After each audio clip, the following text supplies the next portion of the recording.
In this episode, Pages of History, the first ever air ram of World War II, tactics and strategy, making full use of the minimap in combat, and Metal Beasts, KMS Köln, a light cruiser of the Königsberg class.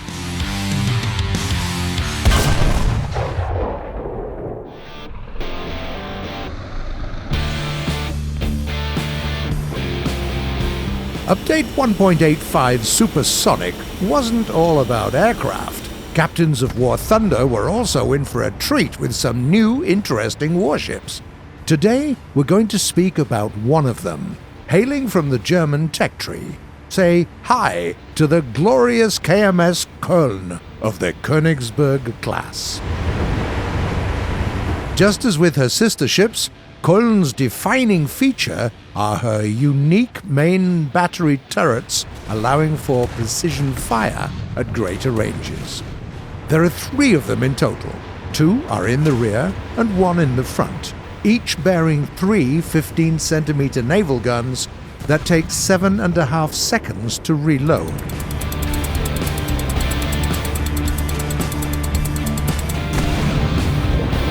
Its secondary armament consists of 4 triple torpedo tube mounts that can be modified to allow your torpedoes to travel longer distances. The airspace around the cruiser is guarded by 6 dual-purpose 88mm cannons. These beasts can fire high-explosive shells with proximity fuses. No aircraft will be safe from your wrath. And if some of those air targets manage to get really close, they will be greeted with a battery of 8 2-centimeter and 3.7-centimeter guns.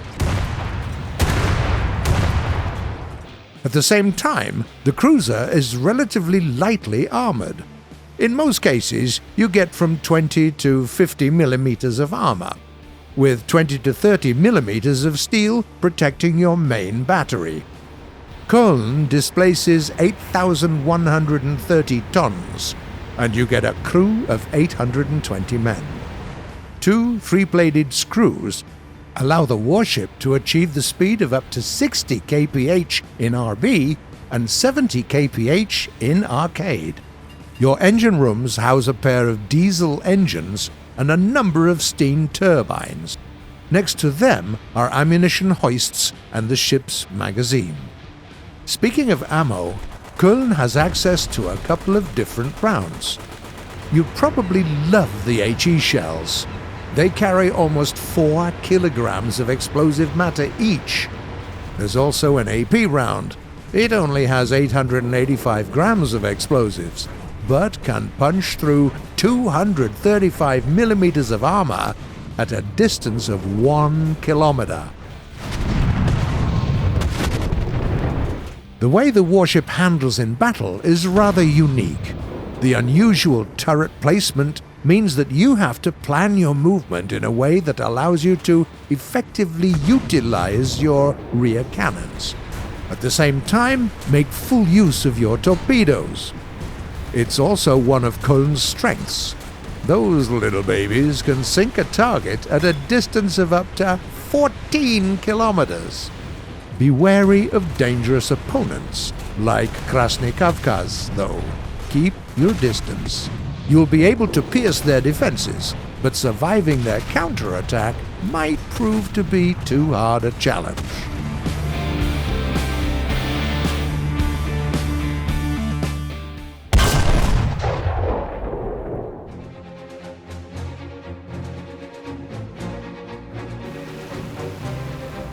Military history doesn't always give precise answers. For instance, the answer to the question, what was the first air ram of World War II, is still hotly disputed even today. This time, we'll tell you about the case that has one of the strongest claims to this honorable title. This is the story of Ray Holmes, a pilot who participated in the Great Air Battle of the 15th of September 1940, later known as one of the defining episodes of the Battle of Britain. This is how it happened. Sergeant Holmes was engaging a formation of 3 Dornier Do-17 bombers headed for central London. While he was tailing one of them, the bomber fired a flamethrower at Holmes, trying to shake him off. Germans were experimenting with this weapon type a lot during those days. The idea was that if there is a jet of flame coming from the rear of an aircraft, a pursuing pilot would be less inclined to pursue you. At high altitudes, fire itself wasn't that much of an issue, but your windshield could get covered in oil, blocking your view. That's exactly what happened to Holmes. Here's what he said about that moment. "I couldn't see a damn thing. Then, as the windscreen cleared, I suddenly found myself going straight into his tail. So I stuck my stick forward and went under him, practically grazing my head on his belly." That's when Holmes saw that one of the bombers was making directly for Buckingham Palace, and the British pilot couldn't even open fire. His Hurricane had already run out of ammo by that point. I thought, hell, he's got away now. His tail looked very fragile and very inviting, so I thought I'd just take off the tip of his tail. I didn't allow for the fact that the tail fin was actually part of the main fuselage. The bottom line is that Holmes flew his plane right into the enemy bomber and literally cut its rear tail section off with his own wing. As a result, both aircraft were severely damaged and started to dive out of control. The bomber crashed near Victoria Tube Station. Luckily, its bombs didn't go off. The Hurricane met a somewhat tougher fate. It crashed and disintegrated. Much later, a team of archaeologists uncovered some bits of pieces of it, including the fighter's joystick, which were handed to Holmes during a special ceremony. And what about our hero? He managed to land safely on Hugh Street to the enthusiastic cheers of a crowd of onlookers who were out on the street ignoring the air raid siren. He was given a drink and carried to a pub, but that's a whole different story.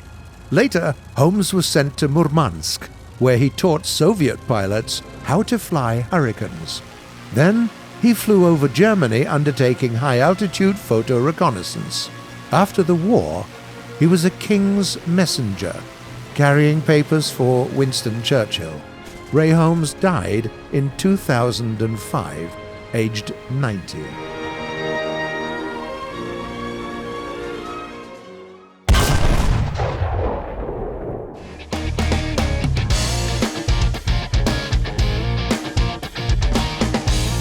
Today, we're going to talk about the ways to maximize your effectiveness in ground battles, how to find your niche, and how to determine the location where your teammates need you the most. The answer has always been there. Just look at the minimap. First things first, don't rush anywhere at the very start of the match. It's not a race. Take a good look at the minimap to see what your teammates are up to. If most of them are moving fast to cap the point, and you're on a nimble light vehicle, there isn't much sense in going with them. A much better idea is to go around the fray and support your team from the flanks, dealing with the opponents that try to hinder the progress of your team. If you're a heavy, scan the map for corridors where you might take full advantage of your superior armor. If you're fighting in the urban environment, look for the long streets. If it's something more rural, look for valleys or basically any paths squeezed between big obstacles, like hills. On most maps with several capture zones, there usually is a kind of a home cap point, the one closest to your spawn and therefore the easiest to claim. Check what's happening there. There's no point in going there en masse. If there are a couple of tanks going there already, you'd better start moving to the center of the map and take care of other things. And the other way round, if every other player went straight for the center, leaving the point uncapped, because there is always somebody capping it, right? Well, it pays to be that somebody this time so that your team won't miss out on those sweet tickets. Having capped it, keep checking its status once in a while. Taking a home point from another team is hardly unheard of. What other info can the map give you? If the game just started and the opposing team is already capping a zone, it can only mean one thing. They are using light vehicles there. Greet them with a friendly artillery strike as soon as opportunity arises. You'll often destroy a track or two, which is nice, and will even get an elimination from time to time. And anyway, zones that are easy to capture are often as easy to recapture, so no worries there. By the way, there's a small trick that you might find useful. After the other team captured their first point, press Tab and take a look at their scores. No frags yet? Then that's all for capping all right. If there are many players that scored, then we suggest that you shouldn't go there alone. And that's all just one player. It might be a good idea to teach him or her a lesson in hubris. In most cases, players won't go through a point that is already belonging to their team. Also, always pay attention to the markers showing vehicle eliminations, especially when it's your teammate that gets a ticket to the hangar. It means that that area is a live fire zone. Be extra careful when going there. An even better idea is to try to discern the position of the attacker and then to approach that position from the side. There's nothing better than taking a camper by surprise and sending him or her off to the heavens. One last thing. On the battlefield, communication is key. There probably won't be much time for lengthy messages in chat, and voice chat is not for everyone, but there is always a good old alt-click on the map. This way, you'll provide your team with invaluable intel with next to no effort. If your allies are being shot at, and you see traces or hear guns going boom behind that specific house, mark the heck out of that location. Sharing is caring. Even if you're unable to go there, guns blazing and all, that position will probably become target for so many artillery strikes that pesky attacker will have no choice but to move. This way, you can sometimes save the lives of several allies at once, and that, in the long run, might be the deciding factor in your victory.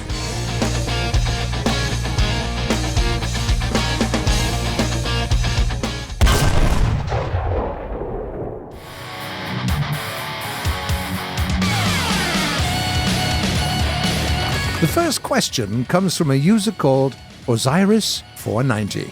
Is this a game from Russian developers? Yep, that's right. But Gaijin Entertainment has been an international company for many years now. We have branches in many different countries. A player called The Nolans asks, if or when swastikas become legal in Russia, about how long do you think it would be to replace those pesky historically inaccurate crosses? Hi. We hope there won't be any legalization of swastikas in Russia anytime soon, and if that happens, we probably won't change anything in the game. Sorry, but given its legacy, that's not a kind of symbol that we'd like to promote. Gaming Studio writes, please do tank test drives on top-tier tanks of every nation. Sorry for my bad English, I'm from Finland. Cheers to Finland. Happy to see you here. Thank you for your suggestion. That's something that we'll definitely do sometime down the line. Then there's a question by Lupus Lupin. Any plans for something silly or fun for April Fools? Well, of course. But that's something that we'd like to keep secret. For now. Hope you forgive us, especially given that April Fool's Day is almost round the corner. Then there is a big message written by Silas Schmal. If developers are interested, I've come up with some ideas for additional gameplay. If you're interested in hearing about them, Let me know, please. thanks for the game. It is amazing. Thanks for your kind words, mate. And if you have any ideas, don't hesitate to tell us. Community feedback and community suggestions are very important to us. You can write what you think right here in the comments below. We're reading them all anyway. Kapu asks, will you compare planes or ships? Yes, certainly. By the way, what are your suggestions? Which aircraft or ship comparisons would you like to see? And with what kinds of tests for them? Please let us know, even if your idea sounds completely bonkers. This very idea might turn into an excellent video one day.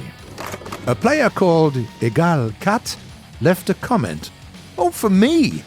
Bruce, can you post some videos of helicopter stunts, please? I probably won't be able to pull that off myself, but I'll certainly pass this message on to the rest of the team. Finally, there's a message from Kenneth Everton. Hey, Bruce. Where's your intro? The shooting range. I miss it. Well, how can I refuse? Hey, guys, can you lend me a hand? Yeah, put it right here. Yeah, that's about right. The shooting range. Blah, blah, blah, blah, blah, blah, blah, blah, blah. See you in a week.